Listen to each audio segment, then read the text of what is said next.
Peace and love, y'all. We about to be talking tonight. What's going on, family?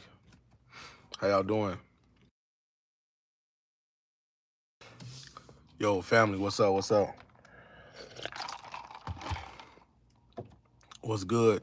What's good, family? How y'all doing?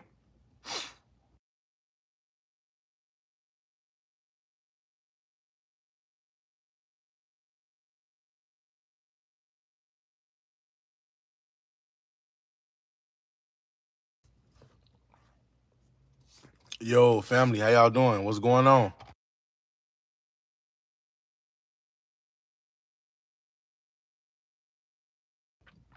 What's up? What's up? How y'all doing?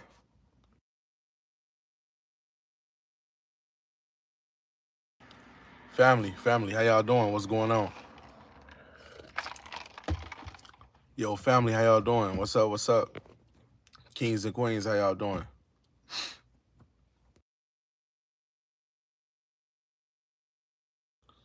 Yo, family, how y'all doing? What's going on? What's going on?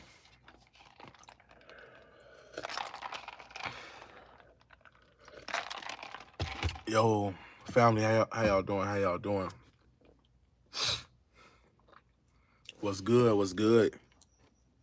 Y'all good? What's going on? We're gonna start in 30 more seconds.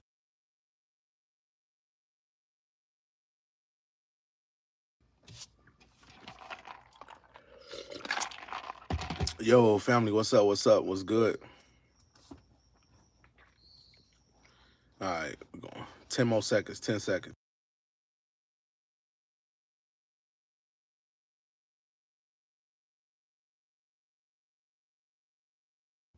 Yo, family, what's up? What's up? So, pretty much, I had this channel for a minute, right? And we've been talking about credit, sovereignty, status correction, and et cetera, right? And a lot of people call me, right? Because right now, I always gotta remind you guys that we are going through a silent recession, right? I mean inflation, but technically it's the same thing because everybody, pay is the same.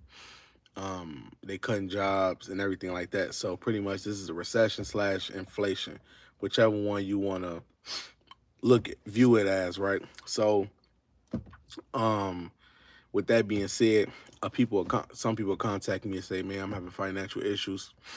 How can I build my credit, without you, right? Without paying for any process, without, doing anything, without doing any work, right?" And I say, okay, you want to build your credit for free, right? And you can't do that, right?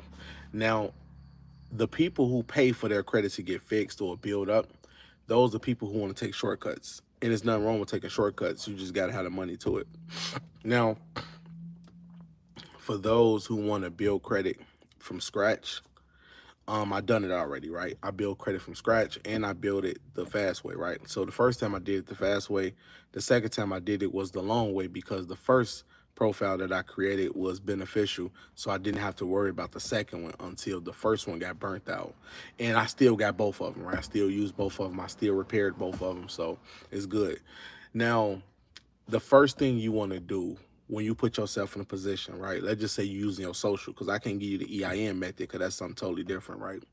But let's just say you building up your credit using your social, right? So the first thing you want to do, you want to look at your entire credit report. This is solely for people without debt. I'm going to get to that later in this video when we're talking about if you got debt. But let's just say a scenario. I'm going to paint the best scenario. You 20 some years old, you never been to college, you work a regular job or you work any job, but let's just say you work a regular job, right? Let's say the pay is $10 to $15 an hour, right? Cool. um you don't got no auto loan debt, you don't drive a car where you finance or anything like that, and let's just say you don't got no collections on your credit report, no inquiries. You might have a credit card, right? Let's just say you got a basic credit card. So you got a job, you get paid $15 an hour. Let's just run it up. Let's say you make $700 a week, which is good, right? If you live in like at home and everything, right? That's cool.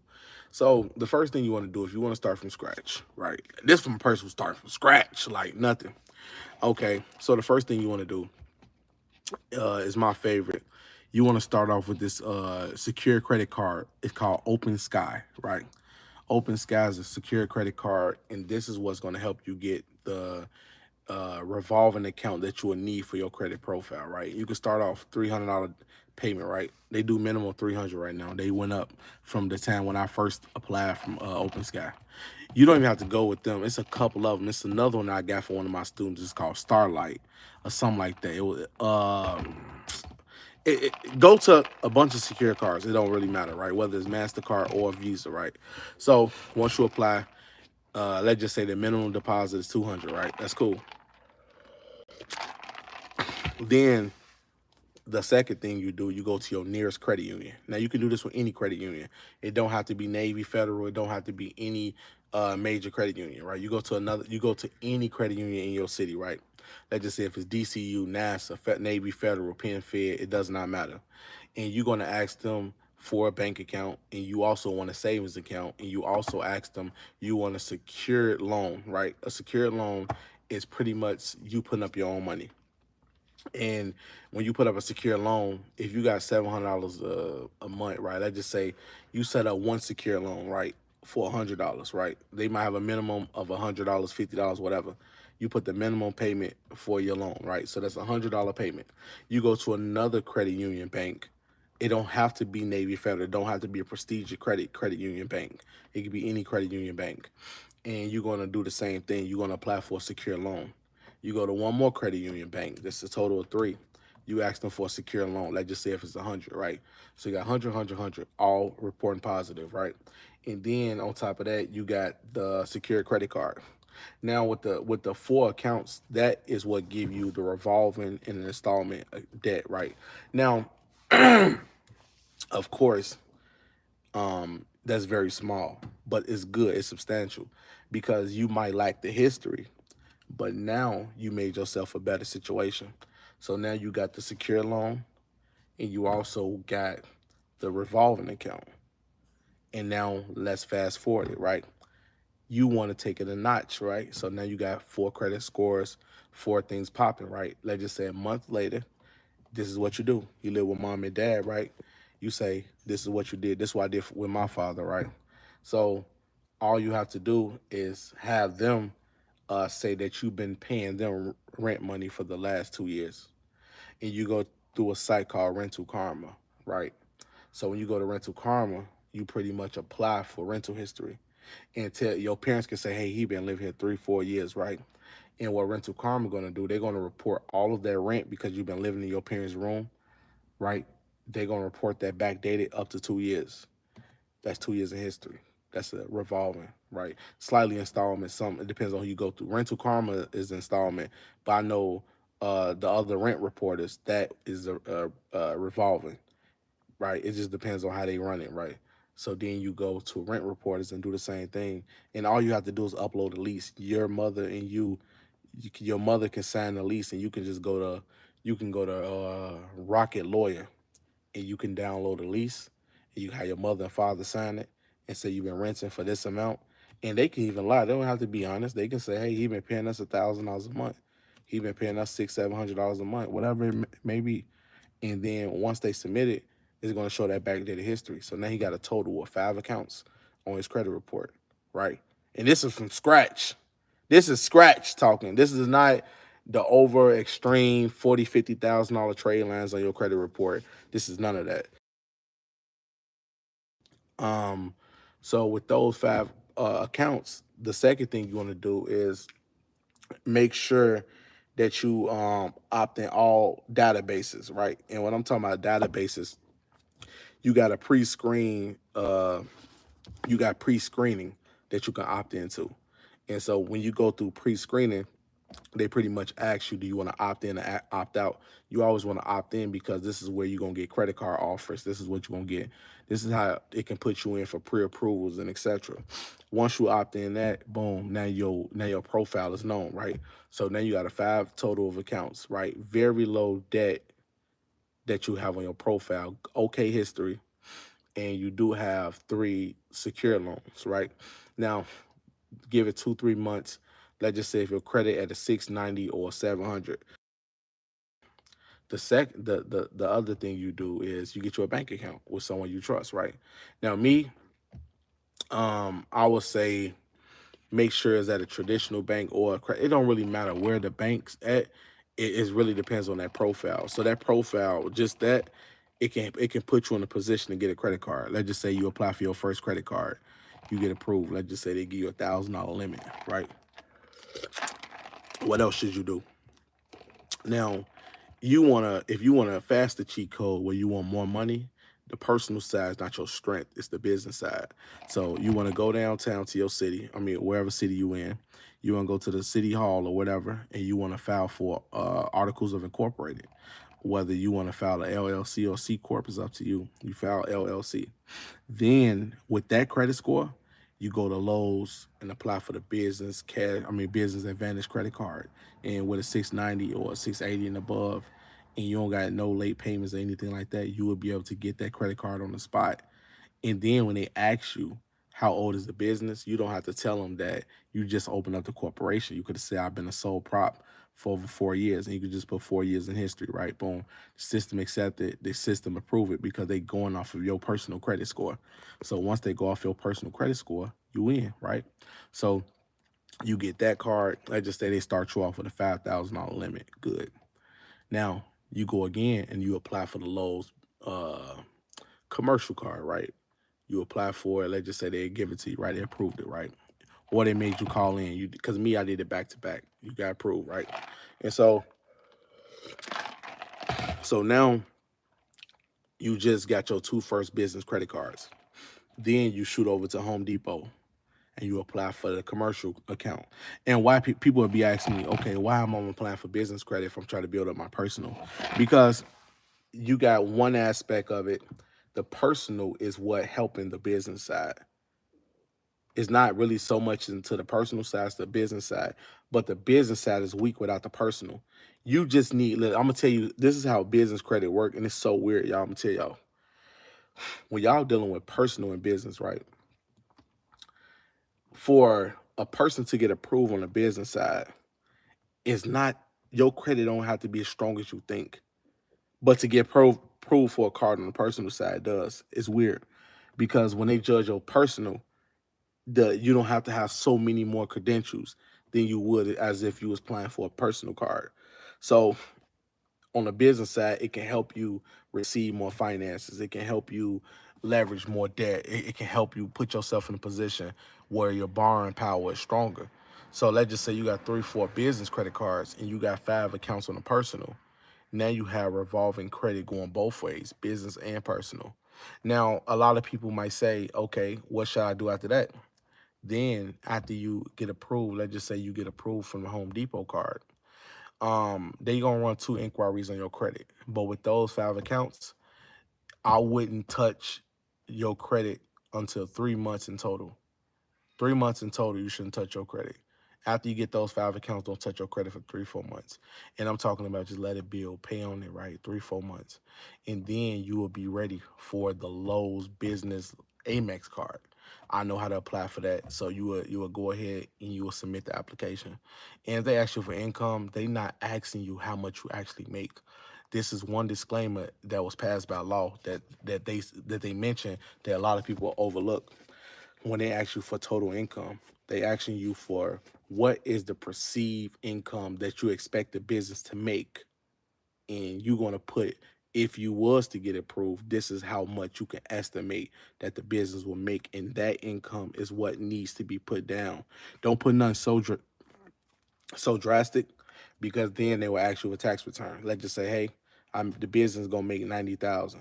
The business is gonna make 80,000. The business is gonna make 40,000. The business is gonna make 10,000, not 10,000, but 40, 50,000. Okay, that's substantial. So now they look at it. Okay, let's give him a 5,000 or $2,000 limit. They give you a $2,000 limit. You are an Amex. You an Amex customer, right? So now you reached the milestone. Now you on a whole nother level.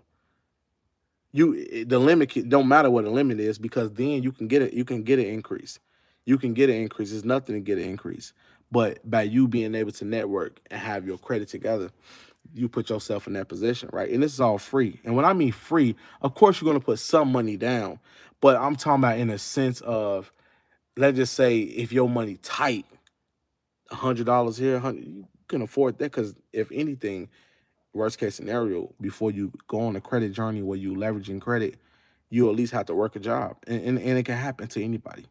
So if you're in a situation where you do got to work 3 4 months to pay off a $200 secured card, do what you got to do.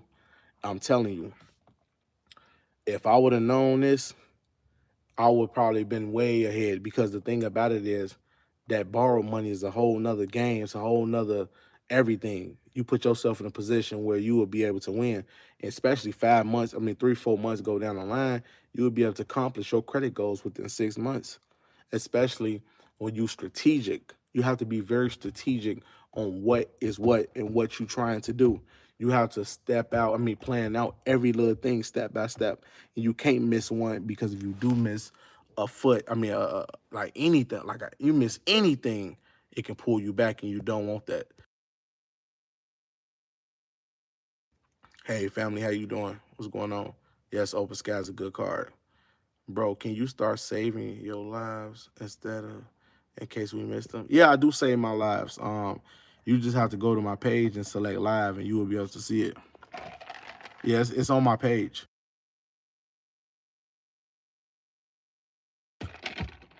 Okay. Yep. But yeah, family. So, um, no, that's one of the main things that I want to show you guys, right? So it is a way you can do it for cheap, very, very dirt cheap. But of course, you're gonna pay something, you know. It's like if you wanted to just do it just for free, like you never want to put any money. You will take years. It will take years just to build it, because you will still have to deposit a lot of money in your account. You will still have to keep some sort of a positive relationship with the bank to even, I mean, to do something like that. So you still got to be careful.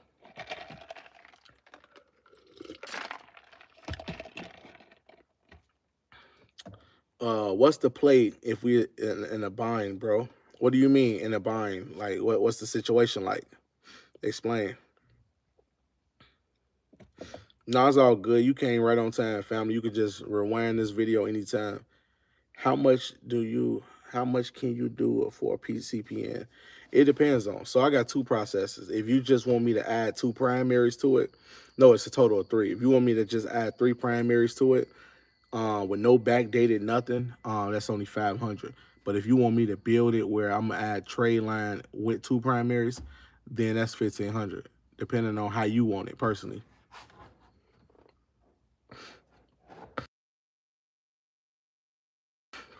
Oh, my book, y'all ain't got to worry about my book. My book finna come out ASAP. I got all the chapters together and everything like that, fam. I'm gonna let you guys know.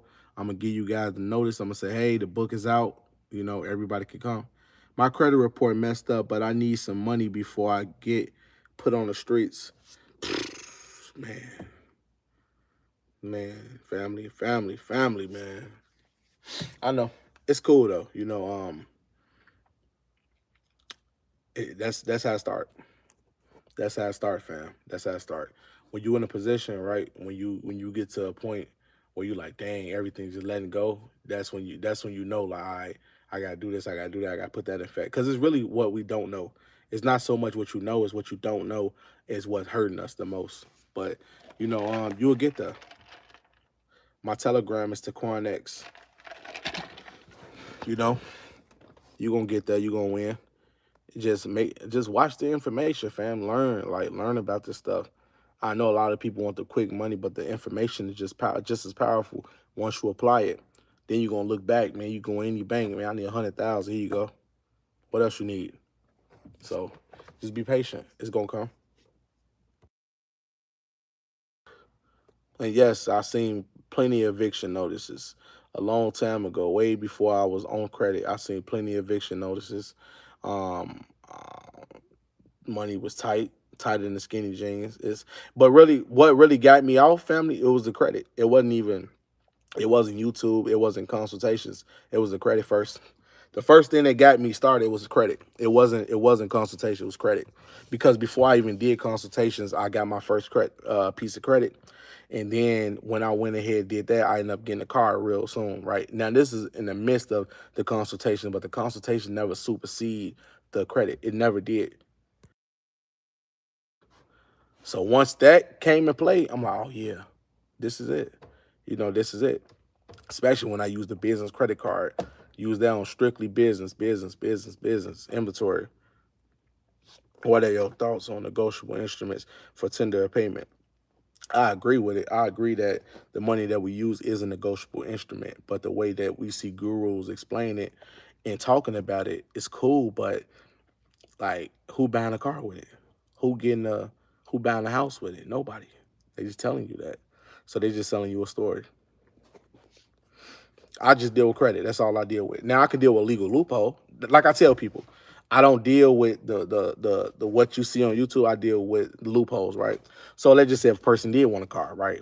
If I personally want a car, if I had the good credit, I can get the car, and once soon I obtain the car through my credit, I can literally delete it from my credit report. So I had it go through that process. They're gonna go for the repossession. They can't find it. Then they're gonna do a charge off. Then that's considered a charge off for that repossession. If they can't repossess the vehicle, then it's gonna show up on my credit report. 9 times out of 10, the debt buyer or debt collector is gonna purchase the debt. I'm gonna find out that they sold the debt, and I'm gonna dispute it with the credit bureaus to get it deleted. And then that's a credit swipe. If you got a mortgage and you can't pay your mortgage and you're going through a foreclosure process, way before you go through foreclosure, what you want to do is you can file a notice of removal to federal court. And you could challenge the debt in federal court. Now, that's a whole nother conversation, because most people don't know how to do it. Most people never seen, not like, so that's some out of range. But that's the best way how you can challenge your mortgage. And most people not going to do that. Most people just want to send letters to the creditor instead of doing a notice of removal to federal court to challenge the mortgage. And you can do that. Yeah. My question is, should I pay the charge off even though I didn't give the bank one payment? Never. I would never pay a charge off. I'm gonna tell y'all what charge offs is, right? And that's why I got a book, Understand Charge Off and Collections. Charge offs are write offs. So if you ever seen, I'm gonna give you guys an example. It's a Schedule C10. It's a Schedule C1040 form, right? And so on the Schedule C, it's a section in there, and it tells us um, what was the profits and loss, right? So the losses of the business, you have to specify that as a business owner. But also banks also do a tax write-off, because anytime they take a loss, that is a full tax credit. So let's just say for the amount of the vehicle plus interest or whatever is 72,000. So the price of the vehicle plus interest, but technically they won't receive interest, but they will receive the price of the vehicle. But let's just say the price of the vehicle is $72,000, and the bank took an entire loss on that amount. A charge off means the bank written the entire debt off as a loss. Not like, oh, we just took a loss and that's it. No, they took a loss, but they also filed to the IRS that we took a loss, and the IRS then they receive a tax credit for that full amount of the loss. So the bank never lose. That's why I always tell people, the bank never lose. So when we say charge off, that is called a write off. The banks don't use that terminology. The bank doesn't use that word, but that's what it means. And so even though they written it off, they still go after the debt. That's what confused many people. They're like, hold on, if you charge it off, why are you keep going after me after the debt?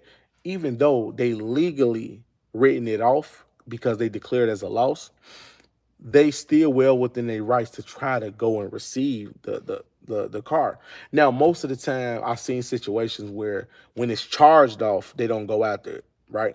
Because most of the time when they written it off, they don't go after it. Now, you end up getting repoed because your vehicle's on a repo list. Then they'll see it. Then they say, okay, and then they're gonna end up auctioning it off, right? Once they auction it off, that extra money gonna go towards the bank. They're gonna put that a part of their books, and they already written it off. It's not like they can tell the IRS, no, we didn't write it off, let's change it. No, they written it off. And then whatever they receive after they repo and auction it off, they gonna send you a bill, and it's gonna be the balance of what you owe. So if that car was 72,000, they repo it and they auction it, and let's just say they got back 20 some thousand, you're going to be stuck with the other part is on your debt, right? On your credit report. And that's when it's a good time for you to dispute it. Like, I don't recognize this debt. And you go ahead and ask them to conduct a full investigation. Hey, these things, items on my credit report, hey, I need you to conduct a full investigation. Let me know what you find. And then they gonna contact the person who's purchased the debt or the original debt collector and ask them about it. And you're gonna have to go through that whole dispute. But yes, you can discharge any vehicle by taking off your consumer credit report, because that's the only thing that's the vehicle tied to. It's not like it's tied to everything. It's only tied to your consumer credit report.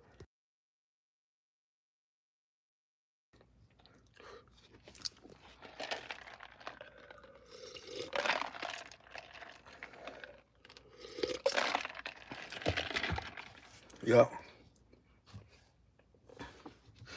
It's credit acceptance. Explain.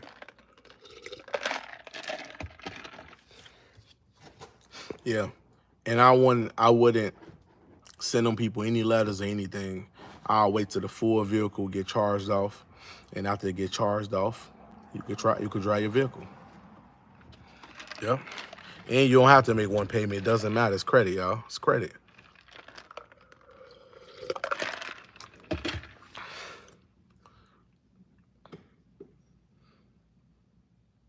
Yeah, you can. Yes, you can.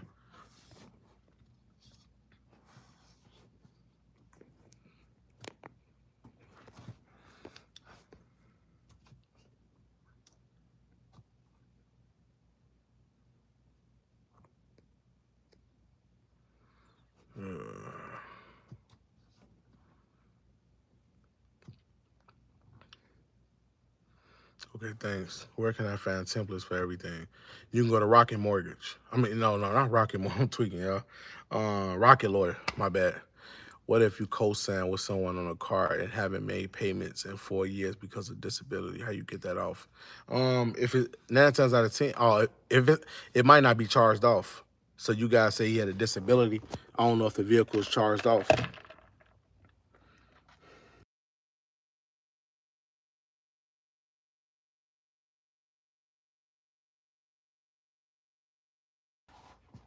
Yeah. I don't know if the vehicle charged off, family. I don't know. You gotta let me know. Is the vehicle charged off or is it charged off or not?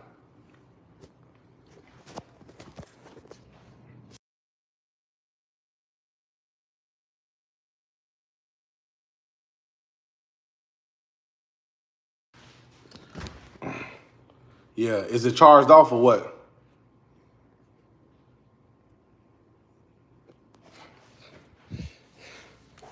You gotta let me know if it's charged off, fam.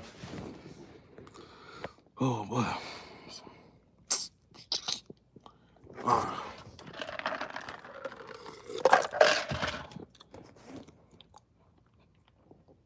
It show up on your credit report. It's $26,000 in debt. You gotta delete it. That's just one of my loopholes to it. You could just delete it from your credit report and have the vehicle. But that's when the sovereign side come on, because if you guys still driving around with those plates, the automatic license plate readers can read up on it. That's a check dog. Been rocking with you for a while. Appreciate it, fam. I really do. I appreciate y'all love and support. Also, anybody need any help, any process or anything done, just let me know. You can contact me at 224-463-1848. Again, it is 224-463-1848, fam. Peace and love, y'all. Stay blessed. And also, just be focused. Remain focused, fam. It ain't gonna last long. Your struggle's not gonna last long. Just understand how the system work, understand how the banks work, understand how you can find loopholes in the system to your own advantage. This system is rigged. Everything is fake. Ain't nothing real. So I want you guys to be focused and understand that all this stuff is a game. So when I be saying credit is a game, because it is. Because it's like, it's people living real life and it's other people who playing it. You get what I'm saying? So 1% controls 99% and 1% controls 97% of the land and the resources in this country. And that's crazy. So that's the main thing, fam. Yes, I do teach people how status correction. You would just have to text The phone number that I'm about to tell you right now, it is 224-463-1848. Again, it is 224-463-1848. Shalom. We had the call 2 nights ago to try and get the limit boosted with Chase. I called them and hit them with the script and it worked. Yep, I told you, brother. I told you. Peace and love. Yep, I just talked to you because you had a credit call with me and you were trying to get your credit limit increased, King. Tell the people what they increased it to, King. What they increased it to. Let me know what they increased it to. I sure just talked to you. Yep.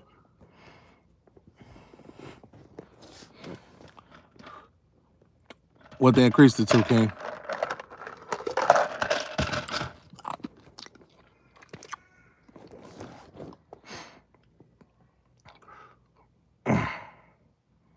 See? It went from $3,000 to $10,000. That's what we talking about, fam. That's what we talking about. You keep doing it, rinse and repeat. Just do the same script, bro. That stuff, just like that. I'm glad you was able to benefit from it, fam. All you gotta understand is that's how the whole thing worked. That's how the whole thing worked. It's nothing but a game, and it's credit everywhere.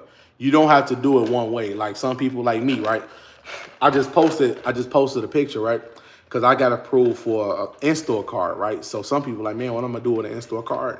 I went on their website, and because Walmart still got individual sellers, and I was gonna purchase something else, but I'm like, no, let me try to liquidate it, right? So they end up having gold coins, right? So I ended up buying 3 ounces of gold coins. I came out of pocket over 7,000 or something, right? And so I ended up taking to my gold dealer, right? One of the gold buyers out here in Texas. They pay 95% of everything. So 95% is good. I treat it like a loan. So I liquidate that, got the cash, got the check today, cashed it with no issue. So there's many ways to skin a cat, fam. There's many ways. Yeah, if y'all want to learn this stuff, y'all want to learn anything about status correction, if you want to learn anything about how to increase your limits, or you want to learn about credit, you want to understand credit criteria and everything like that, contact me at 224-463-1848. It's flies out here. Again, it is 224-463-1848. Yeah, my phone number one more time, family, it is 224-463-1848. Just shoot me a text and say, hey, send me the list. Say, send me the list, send me the list. Say, send me the list. I'm going to text you the list. And if you want further clarification, ask me for further clarification. I'm going to explain to you in the text. Or if you really want to verify that as me, just give me a call or something like that, fam. Peace and love, y'all. Stay blessed. My phone number is 224-463-1848. I'm out. Peace and love. Status correction identified in the birth certificate. Now, that's not status correction. You got to get out of contracts with the state. I won't. Yeah. Let me know. It's 224-463-1848. I'm gone. Peace and love, y'all. Peace and love.